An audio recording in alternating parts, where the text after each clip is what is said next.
Well,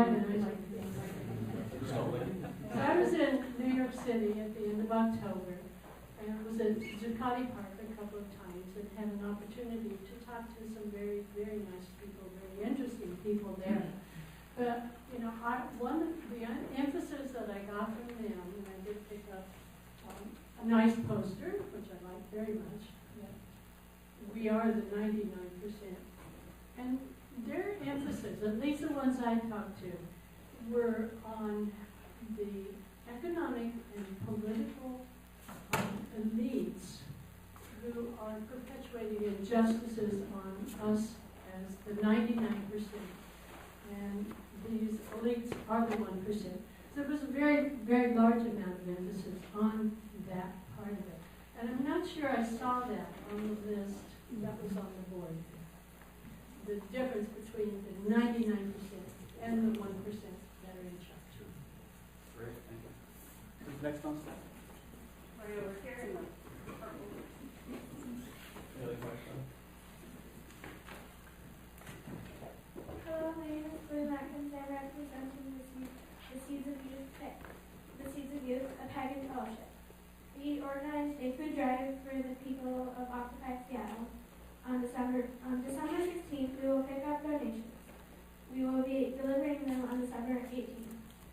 When we join other pagan groups to create a singing soup kitchen and distribute instant soup and oatmeal packs to the protesters.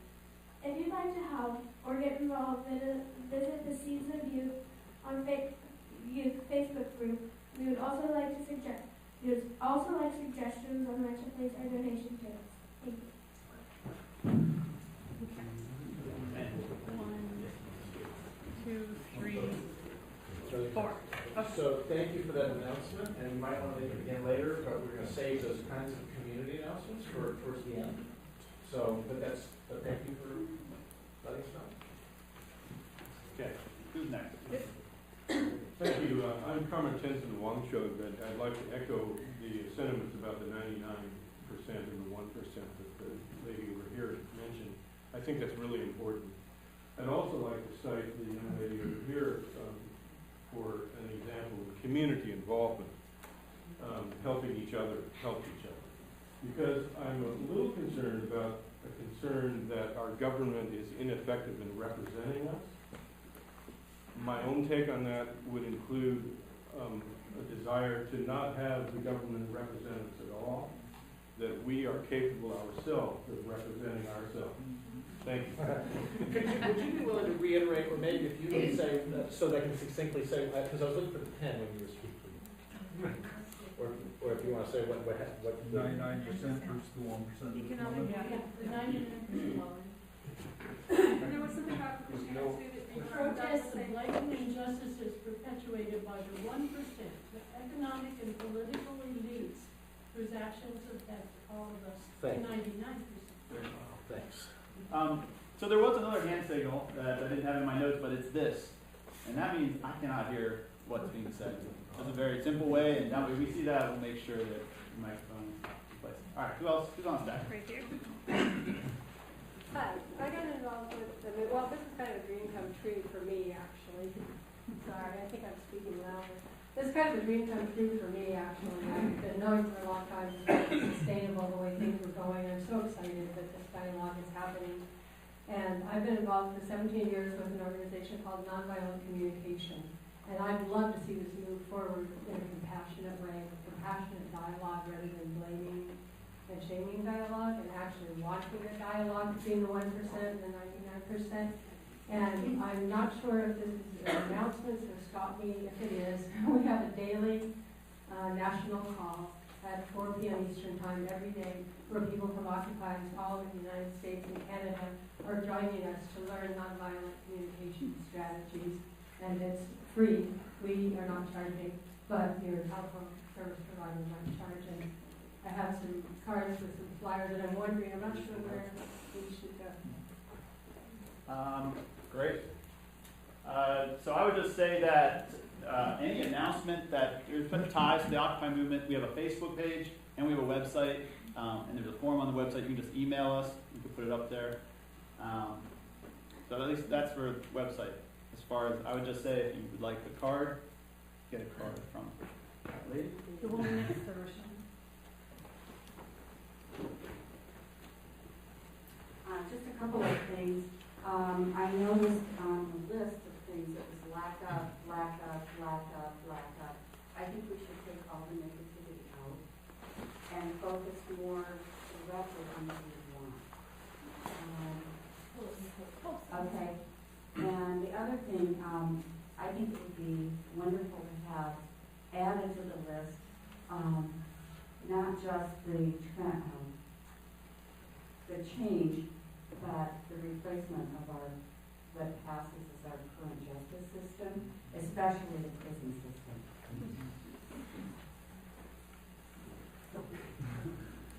All right, who's on that? I'm gonna get a new one. 1, 2, 3. I've recently really gotten upset with watching the news around the lobbyists that have gotten most of our Congress to pledge to not make any changes about anything about raising taxes. So this goes through everything, local government, big government, and they actually have their names on pledges that if they don't do this, they will be destroyed in their continuation as a congressman. It is, I don't know if anyone watched 60 Minutes last Sunday, but it is excellent and a must-see. And so that's my concern, that this is like happening probably in Olympia right now and now in Congress. And one person said he's been on the pledge for 18 years.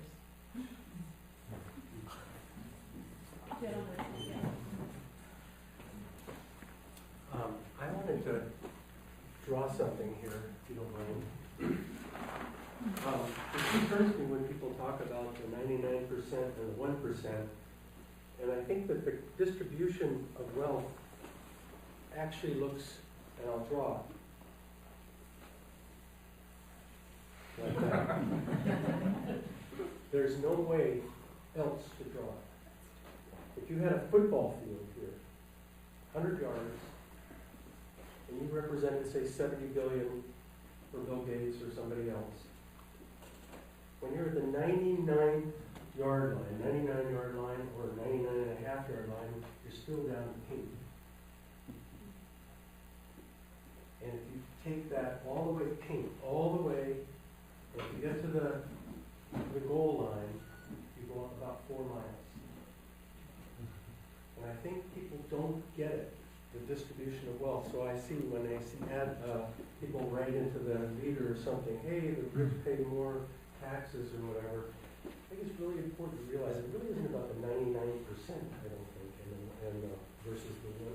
It's really about the spike that's happening.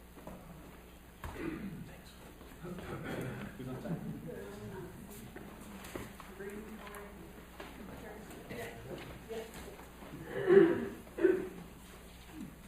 I am thrilled that this is happening for my own life.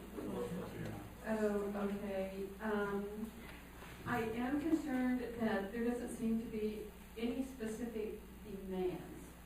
So I've written down bullet points that I think should be included in demands, which will say, we will occupy until ... My very first one is legislation should be passed to oversee the banking industry, which includes specific infractions that are criminal offenses with stiff penalties, reinstatements to injured parties, fines to pay all court costs, and hard jail time, no country club incarceration. So, I've written some others. I won't go through them all right now, but maybe these could be included in one of the work sessions. You will definitely have a chance to share those. Who's next? 1, 2, 3. Who? This is the first occupied thing I've ever been to, except for one afternoon in Olympia. And one thing that I just need to clarify, that is, I mean, what I've read about the mainstream media criticism of the Occupy movement is that there is no list of demands. And so that's their then what I read in the liberal media, like The Nation, is that that's a good thing, because who are we demanding it from? Obviously, absolutely broken system, and an absolutely broken media. So, do we want to create a list of demands? Is that part of our process? And if we do, then who are we demanding it from? Are we just putting it out there? So that's just my idea. Thank you. Much to discuss for that one. I'm okay. I believe I'm okay. Here's what Lauren had to say. Oh, who was the next on that? Yes, the advanced standing. Okay. So, I saw the flyer for Occupy Fort Townsend, and not knowing anything about Occupy Nothing, it carries a lot of weight with just that word. And I was figuring I'd come over here and check it out, and since then I ran into a friend that knows something about it. So she gave me a rundown, roll around 12. I heard it put more succinctly from others, but my only goal for anything is no special rules. If you're going to do it, then you put it out there for exposure, not tell people what's going on after they're involved.